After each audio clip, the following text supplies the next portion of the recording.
महंगी बिजली और टैक्सेस के खिलाफ जमात इस्लामी का रावलपिंडी में धरना। हुकूमत और जमात इस्लामी के मुज़ाकरात। हुकूमत को 10 मुतालबात पेश कर दिए गए। मुतालबात में कहा गया कि हुकूमत 500 यूनिट इस्तेमाल करने वालों को 50% रियायत दे। पेट्रोलियम लेवी ख़त्म। पेट्रोलियम मसनूआत की कीमतों में हालिया इजाफा वापस लिया जाए। लियाकत बलोच बोली, IPPs का नासूर कौम के लिए मौत का परवाना है। हुकूमत संजीदगी से काम करेगी तो आवाम को रिलीफ मिलेगा। मुज़ाकरात का आज दूसरा दौर होगा। धरना जारी रहेगा।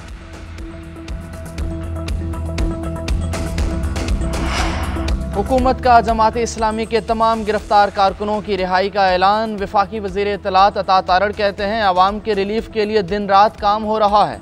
200 यूनिट वाले सार्फिन को 50 अरब की सब्सिडी दी जाएगी।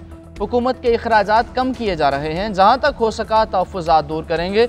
कोशिश है मुज़ाकरात का अगला मरहला नतीजा खेज़ हो। इंजीनियर अमीर मुकाम ने कहा, तकनीकी कमेटी आज जमात इस्लामी के साथ बातचीत करेगी।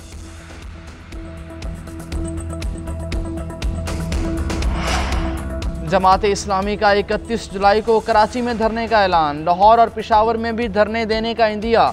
अमीर जमात इस्लामी हाफिज नेमुर रहमान खिताब करते हुए बोले, फॉर्म 47 की बुनियाद पर यह हुकूमत मुज़ाहमत का मुकाबला नहीं कर पाएगी।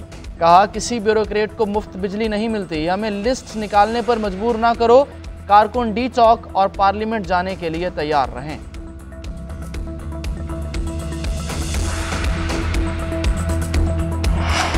तहरीक इंसाफ का एक बार फिर हुकूमत पर वफादारियां तब्दील कराने का इल्ज़ाम। ऑपोजिशन लीडर उमर अयूब कहते हैं, PTI अरकान के साथ बदसलूकियां की जा रही हैं। कुछ पता नहीं हमारे लोगों को कहां गायब कर दिया जाता है। हुकूमत जो कर रही है वो गैर आइनी है, गैर कानूनी है। सुप्रीम कोर्ट 41 MNAs पर पार्टी छोड़ने के दबाव का नोटिस ले। डी चौक पर धरने समेत दीगर उमूर के फैसले आज के इजलास में करेंगे। असद कैसर ने कहा, हमारे 41 MNAs को खुसूसी तौर पर निशाना बनाया जा रहा है। 5 अगस्त को मुल्क भर में बड़े जलसे करेंगे।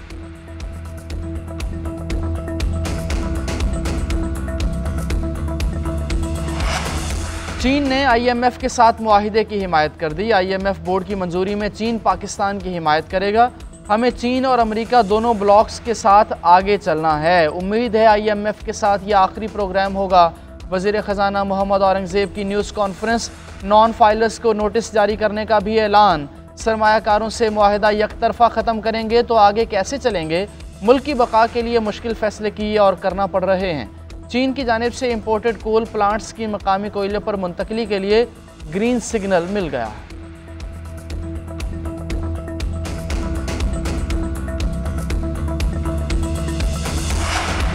वीज़ा पॉलिसी में नरमी से मईशत मुस्तहकम होगी। ज़र मुबादला के ज़खायर में इजाफा होगा। वज़ीर आज़म शहबाज शरीफ कहते हैं, 126 मुल्कों के ताजरों, सरमायाकारों, सयाहों को 24 घंटों के अंदर ऑनलाइन वीज़े जारी किए जाएंगे। खलीजी मुल्कों की कारोबारी शख्सियात के लिए पाकिस्तान में वीज़ा फ्री एंट्री की मंजूरी दी गई। पाकिस्तान में सरमायाकारी और कारोबार के मज़ीद मौक़े पर बढ़ेंगे। पाकिस्तान सयाहत के हवाले से एक पुरकशिश मुकाम बन जाएगा। कराची, लाहौर और इस्लामाबाद के हवाई अड्डों पर इलेक्ट्रॉनिक निज़ाम का नफाज किया जा रहा है। वीज़ा रजीम में नरमी मुस्बत पेशरफ्त है।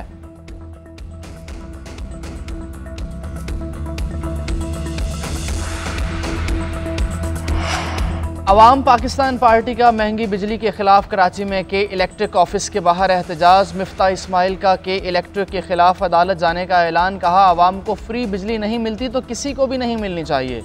हुकूमत बिजली बिलों पर इजाफी टैक्स ओवर बिलिंग ख़त्म करे।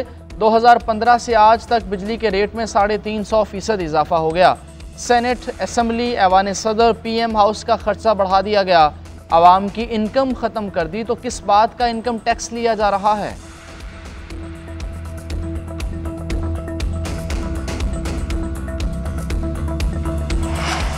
कराची से लापता होने वाले मारूफ सनतकार जुल्फ़िकार अहमद घर वापस पहुंच गए। जुल्फ़िकार अहमद रात के वक्त लाहौर में अपने घर पहुंचे।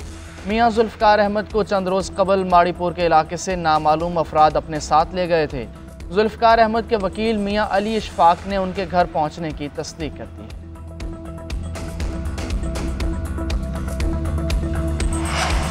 KP हुकूमत का पेशावर हाई कोर्ट से रुजू। 9 मई के वाक़यात के लिए जुडिशल कमीशन बनाने की इस्तदा। वज़ीर क़ानून आफ्ताब आलम ने कहा कि काबीना ने अदालत को समरी भिजवाने की मंजूरी दे रखी है। समरी में 9 मई वाक़यात से मुताल्लिक जुडिशल कमीशन के क़याम की इस्तदा की गई।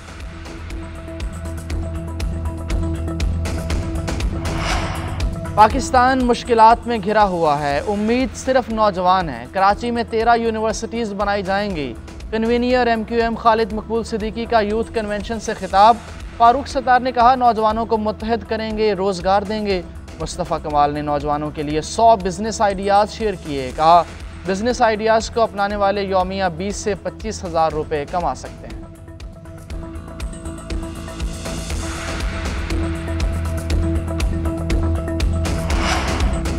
जस्टिस रिटायर्ड सरदार तारिक मसूद, जस्टिस रिटायर्ड मज़हर आलम आज बतौर एडहॉक जज हल्फ उठाएंगे। चीफ जस्टिस काजी फायज़ ईसा दोनों जजेस से हल्फ लेंगे। हल्फ बर्दारी तकरीब सुप्रीम कोर्ट बिल्डिंग के जजेस ब्लॉक में होगी।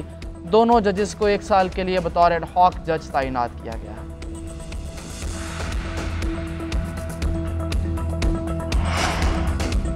पारा चनार में ग्रैंड जिरगे ने 5 रोज़ बाद 2 कबाइल में फायर बंदी करा दी है। दोनों जानिब के मुशरान जंगबंदी पर आमादा। सीज़ फायर का ऐलान, तमाम मोर्चे फोर्सेस के हवाले। एहलकारों की तैनाती। दोनों कबाइल में फायरिंग से अब तक 30 अफराद जाँ बहक, 145 जख्मी हुए। पुलिस ने कहा कि तसादुम ज़मीन के तनाज़े से शुरू हुआ। मुल्क के कई इलाकों में मानसून बारिशें। लाहौर में मूसलाधार बारिश से जलथल 1, सड़कें तालाब का मंजर पेश करने लगीं। बारिश से चिड़ियाघर की मरकजी दीवार ज़मीन बोस हो गई। गुजरात में बारिश का 50 साला रिकॉर्ड टूट गया। नशेबी इलाके ज़ेरे आब। कठाला में छत गिरने से खातून जाँ बहक, 2 अफराद ज़ख्मी। सियालकोट, जहलुम, सराय आलमगीर, कसूर, आज़ाद कश्मीर समेत दीगर इलाकों में भी बादल जमकर बरसे।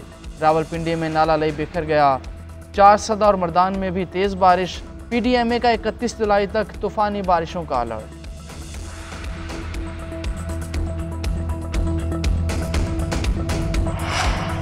पेरिस ओलंपिक्स में मेडल्स की दौड़ जारी है। अब तक के मुकाबलों में ऑस्ट्रेलिया नंबर 1, 3 गोल्ड और 2 सिल्वर मेडल अपने नाम किए। चीन के एथलीट्स ने 3 सोने और 1 चांदी का तमगा जीता। दूसरे नंबर पर ब्राजमा अमेरिका ने 1 सोने, 2 चांदी और 2 कांसी के तमगे जीते। मेज़बान फ्रांस 1 सोने, 2 चांदी और 1 कांसी के साथ चौथे नंबर पर। पाकिस्तानी एथलीट्स ने अभी तक कोई मेडल हासिल नहीं किया।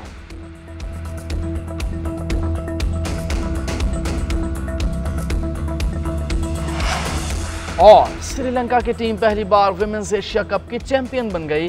फाइनल में भारत को 8 विकेटों से शिकस्त। भारत ने पहले खेलते हुए 6 विकेटों पर 165 रन बनाए। स्मृति मंधाना ने 60 रन की इनिंग्स खेली। श्रीलंका की खवातीन ने हदफ 2 विकेटों के नुकसान पर पूरा कर लिया।